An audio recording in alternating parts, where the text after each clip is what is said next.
The war had lasted 3,000 cycles, and the Zytherian Empire was losing.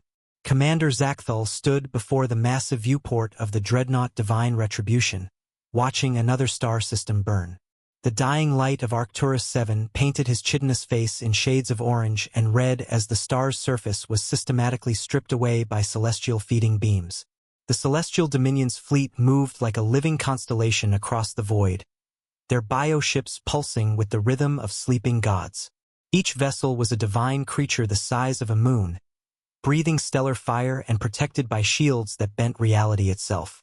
Entire worlds vanished into their maws as they fed, converting matter into pure consciousness that they absorbed like sustenance. The screams of dying civilizations echoed through psychic dimensions, a symphony of suffering that the Celestials found particularly nourishing. "Status report," Zakthal commanded, his forearms working the tactical interface with practiced precision. Each movement was calculated, efficient, the result of a lifetime spent in warfare across the galactic rim. 70% casualties across all fleets, Commander, reported his aide Velkara. Her normally blue skin had taken on a sickly purple hue, the color of despair among their kind. The chromatophores beneath her carapace flickered erratically, betraying the stress that her voice refused to show. The Godslayer cannons barely scratched their hulls. "Even our most powerful weapons seem inadequate." She gestured to the tactical hologram floating between them, showing the remains of Battle Group Tertius. 300 ships had engaged a single celestial bioship 12 hours ago. 7 vessels remained operational. Zakthal's mandibles clicked in frustration, a sound like breaking glass that echoed through the bridge. The Zytherians had built an empire spanning 12 galaxies through superior technology and tactical brilliance. They had conquered species that could manipulate time itself, devoured civilizations that existed in higher dimensions, and enslaved races that communicated through quantum entanglement. Their military doctrine was built on overwhelming firepower, superior numbers, and strategic positioning. For 1,000,000 years, it had been enough. They had faced energy beings that lived in stellar cores, hive minds that spanned entire galactic clusters, and machine intelligences that had consumed their creators and continued expanding across the cosmos. All had fallen before Zytherian might. But the Celestials were different.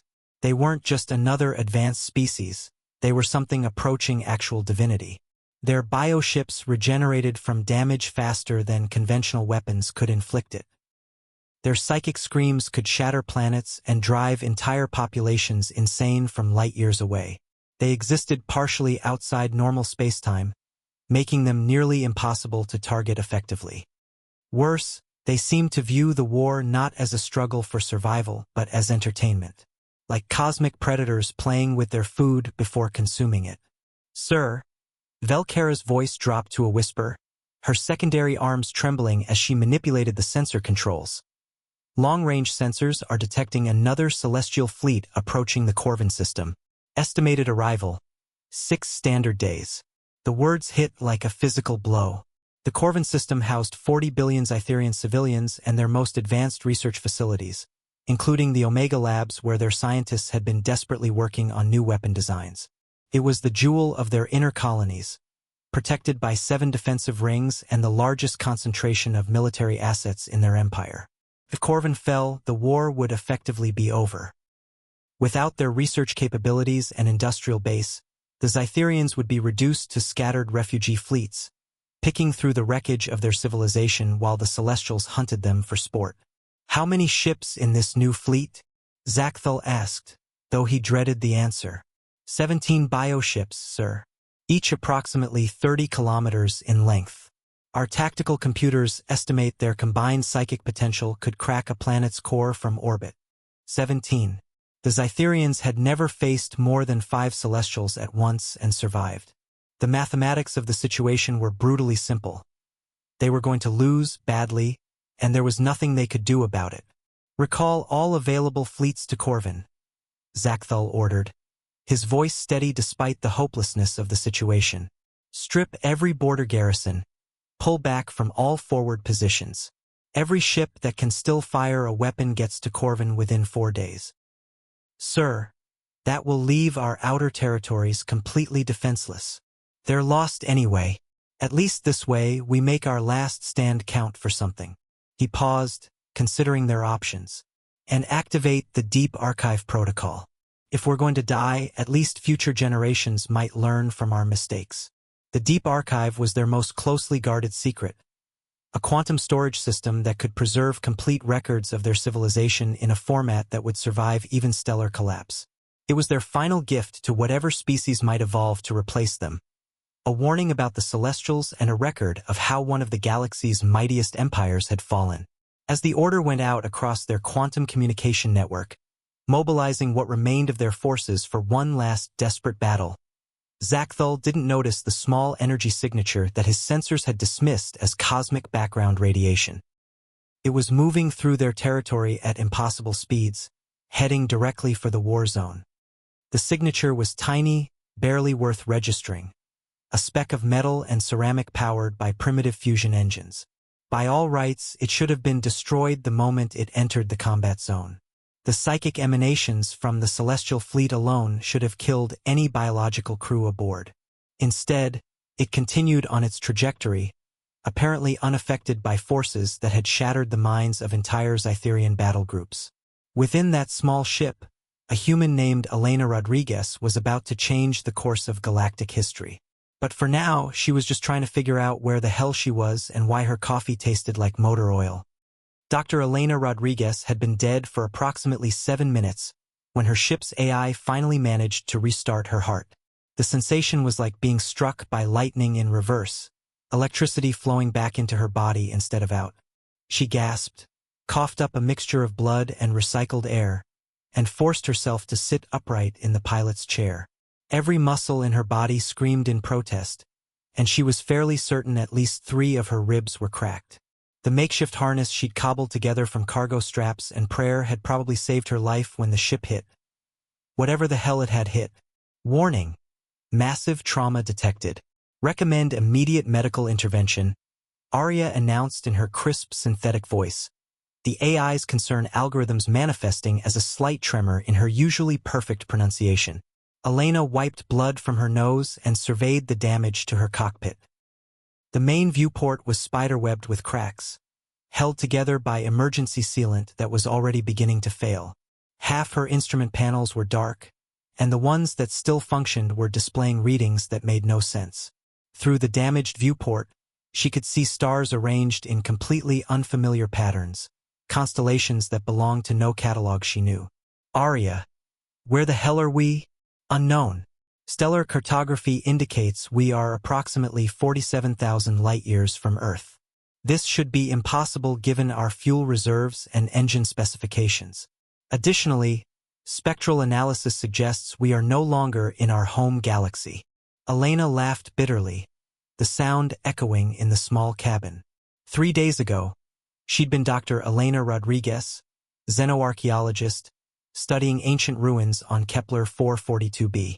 The dig site had been promising. Evidence of a civilization that had vanished over 1 million years ago, leaving behind structures that seemed to bend spacetime in impossible ways. She'd been documenting what appeared to be some kind of transportation device when the void storm hit. Earth scientists insisted that void storms were theoretically impossible. Tears in the fabric of spacetime that moved through the galaxy like cosmic hurricanes, swallowing everything in their path.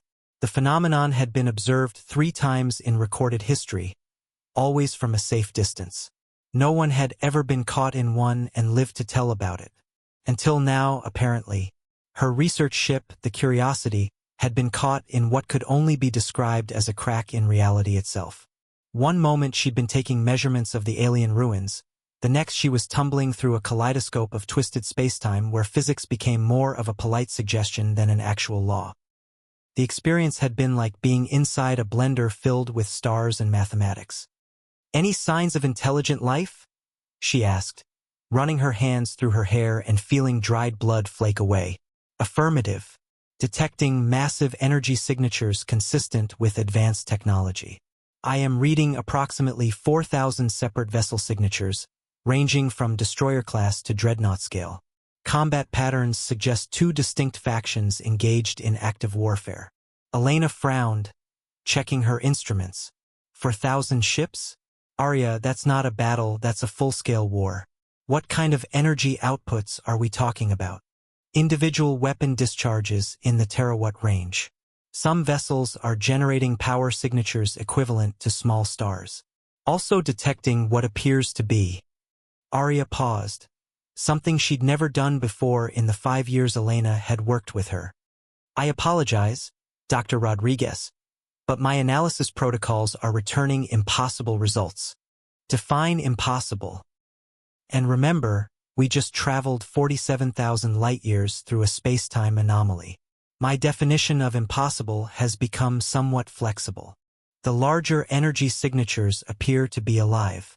Not ships with living crews, but actual living entities the size of small moons. They are currently engaged in combat with more conventional vessels. Biomechanical readings suggest they possess both organic nervous systems and technological augmentation on a scale I cannot properly quantify. Elena stared out at the distant flashes of weapons fire painting the void in colors that hurt to look at. Living ships the size of moons. She'd spent her career studying dead civilizations, but this was something else entirely. A war between gods and mortals playing out in real time. Arya, I want you to monitor all communications frequencies. Passive scanning only. I don't want to announce our presence until we figure out which side is less likely to vaporize us on sight. Already in progress, Doctor. I should note that the smaller vessels appear to be losing quite badly. Current casualty projections suggest complete tactical defeat within 72 hours. Elena wiped more blood from her face and began running diagnostics on her ship systems. The Curiosity was a tough little exploration vessel, built to survive in hostile environments and equipped with enough scientific equipment to analyze anything from quantum anomalies to alien biology. But it hadn't been designed for interdimensional travel or cosmic warfare. Life support. Stable, but emergency reserves only. We have approximately 6 days of air and water. Engines. Fusion plant is running at 60% efficiency. We have enough fuel for perhaps 12 hours of hard acceleration. Weapons. Doctor, this is a research vessel. Our most dangerous piece of equipment is the geological core sampler. Elena laughed again, this time with genuine humor. Here she was, 47,000 light-years from home, watching what appeared to be the galaxy's largest naval battle, in a ship armed with scientific instruments and powered by stubborn determination. Arya, plot a course toward the edge of the battle zone. Low emissions, minimal energy signature. If we're going to die horribly, I want to at least get some good data first. As a xenoarchaeologist, she'd spent her career studying dead civilizations, trying to understand how and why they'd fallen. She had no intention of becoming part of one. But as the Curiosity began moving toward the cosmic battlefield, Elena couldn't shake the feeling that she was about to witness something that would change everything she thought she knew about life, death, and the universe's capacity for violence. Fake locations, Elena continued, prepositioned with automated distress beacons and holographic projectors. While they're busy conquering empty space, your real populations evacuate to prepared positions. And Phase 2, Elena's smile grew wider. We introduced them to the concept of asymmetric warfare. See, the thing about gods is that they think in terms of power versus power. They've never had to deal with someone who fights dirty. She highlighted several points on the galactic map. Celestial bioships are alive, right? That means they have biology. Biology has weaknesses. We just need to stop thinking like warriors and start thinking like virologists. The room fell silent except for the distant rumble of weapons fire. Finally, Zachthel spoke. Dr. Rodriguez, your plan violates approximately 47 interstellar laws of warfare. Good. That means it might actually work. Zachthel looked around the room at his officers, then back at the human who had just proposed committing the galaxy's most elaborate war crime. Outside, another Zytherian ship exploded in divine fire. Begin Phase 1, he ordered. The alien transmission was unlike anything in Zytherian military databases. Run it again, Commander Zachthel ordered. His primary eyes focused on the holographic display while his secondary pair monitored fleet positions. Around him, the bridge crew worked with the desperate efficiency of beings who knew they were fighting a losing war. The message played for the third time. A primitive radio signal in an unknown language, transmitted from a small vessel that barely registered on their sensors. The transmission was compressed through at least 6 different encoding protocols, none of which appeared in any known database. Most disturbing of all, it was being broadcast on multiple frequencies simultaneously, including some that required technology the sender clearly didn't possess. Translation matrix has achieved 68% accuracy, Velkara reported, her chromatophores flickering between confusion and fascination. The being identifies itself as Dr. Elena Rodriguez and claims to be from something called Earth. It's requesting assistance with navigation. Zachthel's mandibles clicked in dark amusement. In the middle of the largest naval battle in galactic history, a primitive alien wanted directions. The audacity was almost refreshing after 3,000 cycles of watching civilizations cower before celestial might. Translation improving, sir. The being appears to be apologizing for the interruption. It's asking if this is a bad time and offering to wait until you're less busy. Several bridge officers exchanged glances. In their experience, unknown vessels approaching an active war zone typically did so with weapons charged and shields raised. This creature seemed to be treating the situation like an inconvenient traffic jam. Sir, there's more, Velkara continued, her voice taking on an edge of disbelief. The ship appears to be entirely crewed by a single individual.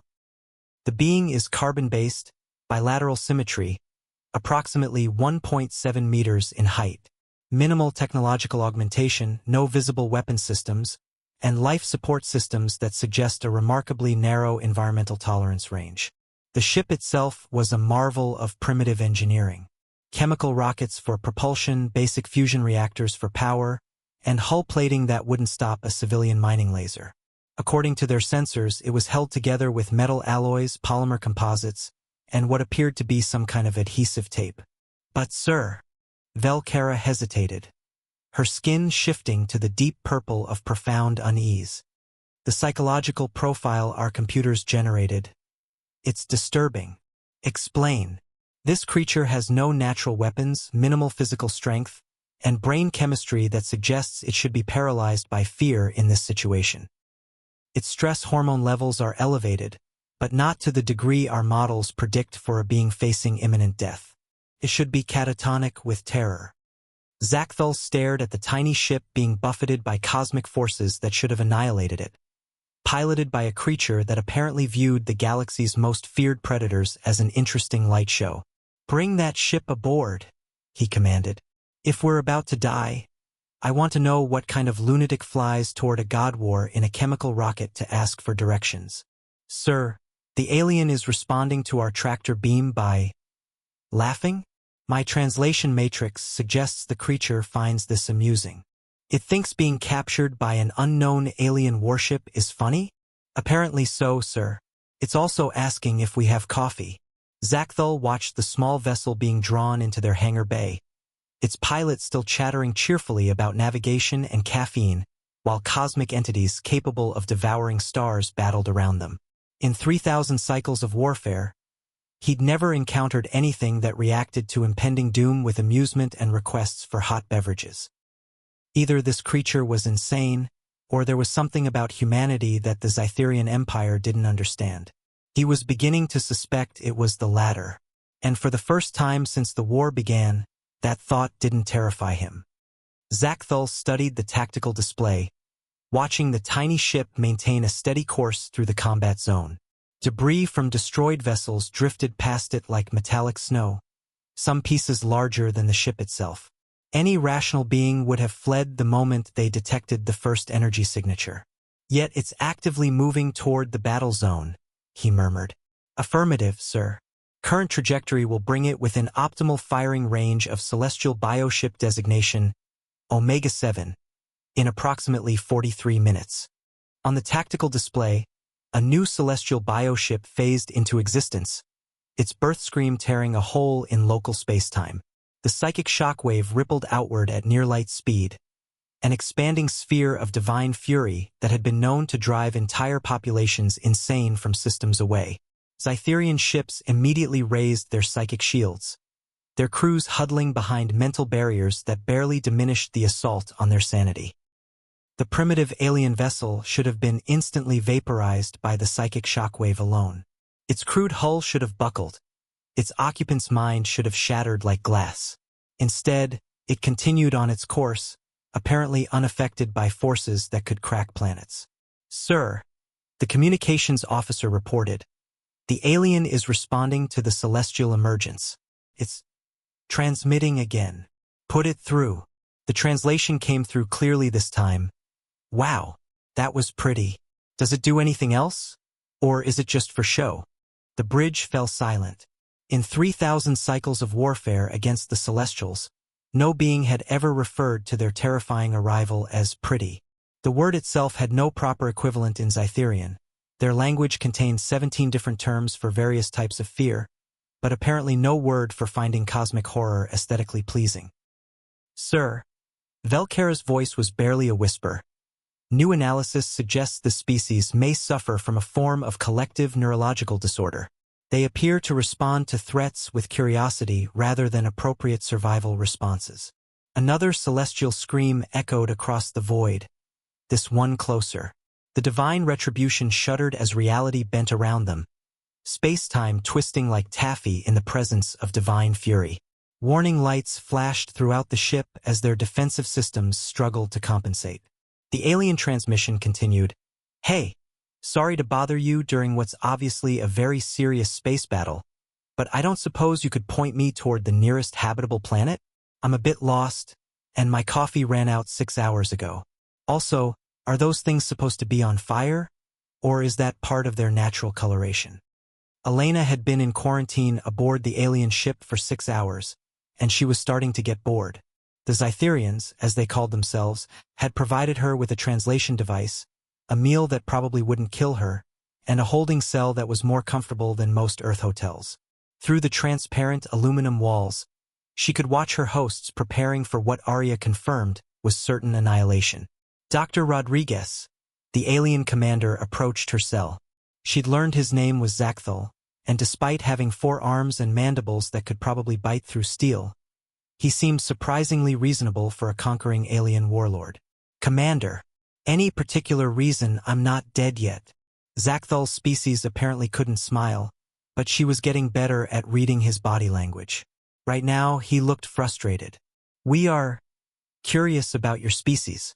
Our computers suggest you should not exist." "Yeah, we get that a lot, even from other humans." "You do not understand. By every mathematical model we possess, humans should have gone extinct approximately 50,000 of your years ago. You have no natural armor, no claws, no venom, no psychic abilities. Your reaction time is poor, your strength is minimal, and your sensory apparatus is limited to 5 basic systems." Elena shrugged. "Natural selection's a bitch. We got lucky, I guess." "Luck." Zakthal tested the word like it might bite him. "Our translation matrix has no proper equivalent for this concept. You speak of random chance as if it were a tool. In my experience, random chance is the most powerful tool in the universe. That's how I ended up here instead of being safely dead on Kepler 442b. The ship shuddered as another celestial weapon struck their shields. Elena noticed that most of the Scytherian crew were showing visible signs of stress, color changes, involuntary movements, what might have been their equivalent of sweating. She, on the other hand, was mostly concerned about whether the coffee substitute they'd given her was decaffeinated. "Dr. Rodriguez," Zakthal's voice took on a desperate edge. "My species is about to become extinct. We face enemies that are essentially gods. They cannot be bargained with, cannot be reasoned with, and cannot be defeated by any weapon we possess. Yet you seem unconcerned." Elena looked through the cell's viewport at the battle raging outside. Moon-sized creatures with too many teeth were systematically dismantling one of the most advanced fleets she'd ever imagined. It was objectively terrifying. "Commander, can I ask you a question? In all your wars, in all your conquests, have you ever fought an enemy that couldn't be beaten?" "Until now, No. Then you've never really been tested. Elena stood up and moved to the viewport. On Earth, we have a saying, if you're going through hell, keep going. We've been tested by ice ages, supervolcanic eruptions, asteroid impacts, and our own stupidity. We're still here not because we're strong, but because we're too stubborn to quit. Another impact, stronger this time. Warning lights flashed throughout the ship. Doctor, Zachthal said quietly, what would humans do in our situation? Elena smiled, and for the first time since meeting her, Zachthal felt something that might have been hope. We'd cheat. This is suicide, Chief Engineer Mordek stated flatly as he reviewed Elena's proposal. Elena sat in the Zytherian war room, surrounded by beings who could probably bench press a small car, feeling like she was back in graduate school defending her thesis. Except this time, failure meant the extinction of an entire civilization. It's not suicide, she corrected. It's aggressive problem-solving. Commander Zachthal studied the holographic display showing Elena's modifications to their Godslayer weapons. Dr. Rodriguez, you're suggesting we remove all safety protocols from our most powerful weapons, overload their fusion cores, and fire them into a stellar mass to create an artificial supernova. That's the general idea, yes. The energy release would destroy everything in a 50 light-year radius, including us, which is why we evacuate first. Obviously, the Zytherian officers exchanged glances that needed no translation. This human was definitely insane. Dr. Velkara spoke up. Even if this plan worked, which our computers indicate has a 0.003% probability of success, the Celestials would simply regenerate in another star system. We would have gained nothing except universal genocide charges. Elena shook her head. You're thinking like prey. The Celestials aren't just powerful, they're complacent. They've probably never faced real resistance. She gestured at the tactical display showing the ongoing slaughter. This isn't resistance. This is a formal dance where everyone knows the steps. She stood up and began pacing, a habit that seemed to make the Zytherians nervous. In my field, we study dead civilizations. You want to know what they all had in common? They played by the rules. They fought fair. They died with honor. And the ones that survived? Zachthal asked. They cheated. Elena's smile was sharp enough to cut steel. Commander, your empire spans 12 galaxies because you outthought your enemies, not because you outfought them.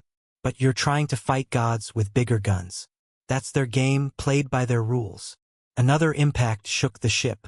Through the viewport, they could see a celestial bioship beginning to phase directly into their formation, a tactic that made conventional defense impossible. What exactly are you proposing? Mordek asked. We make them think they've won. Then we hit them with something they've never seen before. Elena activated her own tablet, showing a crude but functional tactical display. Phase 1, we surrender. Publicly, dramatically, with lots of crying and wailing. We provide them with the locations of all your major population centers. Dr. Zachthal began. The celestial known as Song of Stars Dying felt the pleasant tingle of victory as the primitive species finally transmitted their surrender. The emotion was transmitted through quantum harmonics to the rest of the celestial fleet, a choir of satisfaction that resonated across 17 dimensions.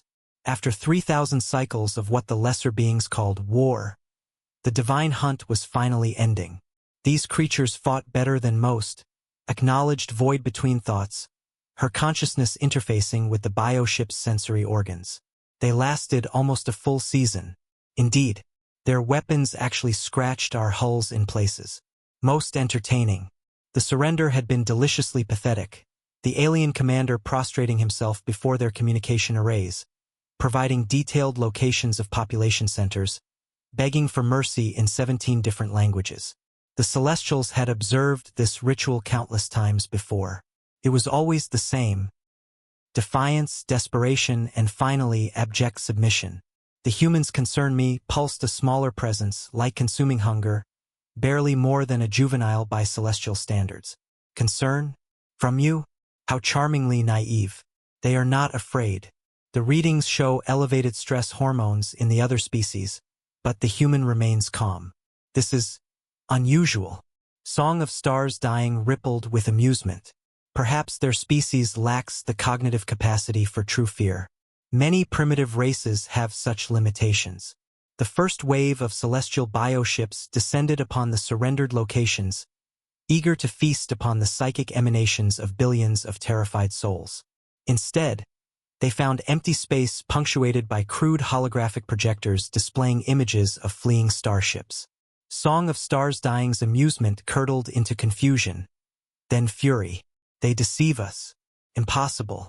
No species has ever successfully deceived the divine hunt. But as more reports came in, the truth became undeniable.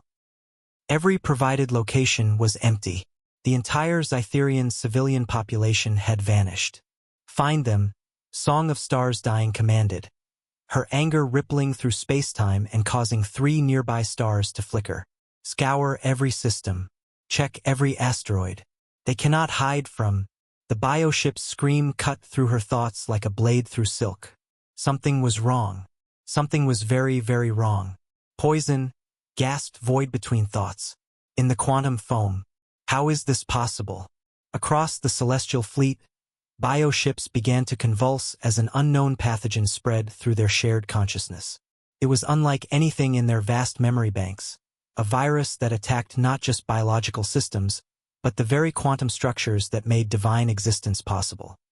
6 months later, Elena stood in the ruins of what had once been the celestial flagship, taking soil samples for her report while trying not to think about the fact that she was literally walking on the corpse of a god. The bioship stretched across the horizon like a mountain range of bone and sinew, its divine flesh now gray and brittle under the alien sun. What had once been a living cathedral of cosmic terror was now the galaxy's most expensive archaeological site. Zytherian scientists swarmed over the corpse like ants on a fallen giant, documenting everything they could before it finished decomposing. Their excitement was palpable, chromatophores flashing in patterns that Elena had learned meant scientific discovery of unprecedented significance. In a few more weeks, there would be nothing left but dust, trace minerals, and enough research data to keep xenobiologists busy for the next 1,000 years. Already, sections of the bioship were crumbling into component atoms, as if the universe itself was eager to forget that such things had ever existed. Remarkable, Dr. Kethvar observed, his scanner detecting trace amounts of quantum decay that shouldn't have been possible according to established physics.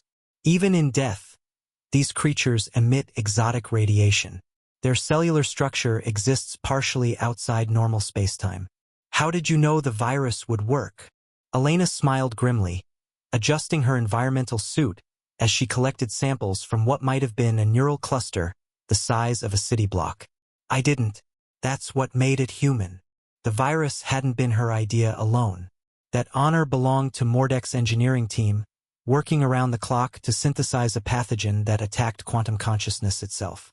They had taken human cold virus DNA, modified it with Zytherian biotechnology, and somehow convinced it to exist in 17 dimensions simultaneously. The mathematics alone had driven 3 computer systems to what could only be described as mechanical nervous breakdowns. Elena's contribution had been simpler and more fundamentally human. She convinced them to stop trying to understand how it worked and just build something that probably would. When Mordek had protested that they couldn't create a weapon without understanding its mechanism, Elena had replied, "Welcome to humanity. We've been doing that for millennia." Dr. Rodriguez, Commander Zakthal approached. His mandibles clicking in what she'd learned was their equivalent of a satisfied grin. His skin showed the deep blues and greens of contentment mixed with residual disbelief. The Council of 12 Galaxies has voted. They want to offer humanity full membership in the Galactic Alliance, along with a permanent seat on the Strategic Defense Committee. That's generous. What did you tell them about us? The truth, that humans are a species of lunatics who treat the impossible as merely improbable, who respond to cosmic horror with scientific curiosity, and who consider violating the laws of physics to be a recreational activity. Zakthal's coloration shifted to something Elena couldn't quite identify. I also mentioned that they should be very, very careful never to make humanity angry. Elena laughed, the sound echoing strangely in the thin atmosphere. You're not wrong. What about the remaining Celestials? Zachthel's expression darkened, his skin shifting to the deep purples of concern. Fled, scattered across the cosmic deep like frightened children. For the first time in their existence, they've learned to fear something. Our long-range sensors detect them retreating to the galactic rim, possibly beyond. Some appear to have entered hibernation states that may last millennia. Elena nodded, unsurprised.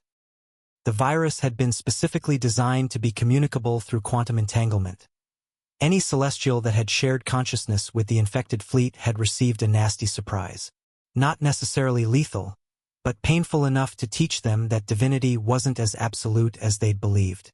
The psychological impact had been even more devastating than the physical effects. Commander, can I ask you something? Of course. Do you think we did the right thing? Introducing biological warfare to the galaxy, breaking every rule of civilized combat, violating cosmic law, essentially committing deicide on an industrial scale. Zachthel was quiet for a long moment, watching his people catalog the remains of their former gods. In the distance, a section of bioship the size of a skyscraper collapsed into component molecules, releasing a shower of crystallized starlight that had once been divine blood. Dr. Rodriguez, my species was 3 days from extinction. The Celestials had enslaved or destroyed every civilization they encountered for over 1 million years.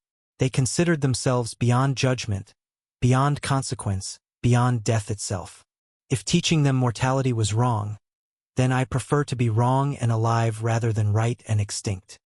Elena picked up a fragment of divine bone, noting how it seemed to phase in and out of the visible spectrum as if it couldn't decide which dimension it belonged in.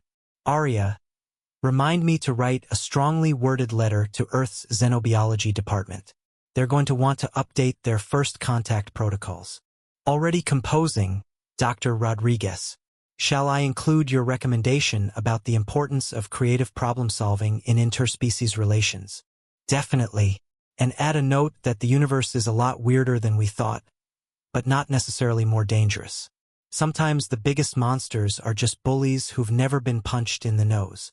As they walked back toward the shuttle, Velkara fell into step beside them. Her skin showed patterns Elena had learned indicated profound scientific curiosity mixed with healthy apprehension. Doctor, the Scientific Council has a question.